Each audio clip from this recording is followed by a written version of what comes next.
dyrker kun 10% af det, vi spiser lige nu i Danmark. Resten importerer. Og så eksporterer vi sådan en masse.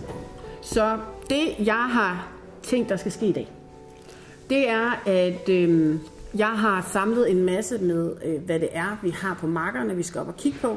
I kan lave en marinering af enten bønner, linser eller ærter i en lille bøtte, som I også får med hjem. Fordi jeg har nemlig forberedt noget, som vi kan bruge i det mad, fordi det har jo stået og trukket noget smag. Og så skal vi lave noget mad. Både deller og noget gryderet og noget hummus og nogle linsenuggets. Og jeg har lavet nogle spirer, og jeg har også sørget for lidt konfekt og sådan noget.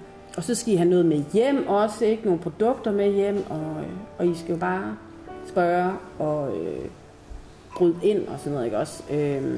Hvad det er, I har behov for.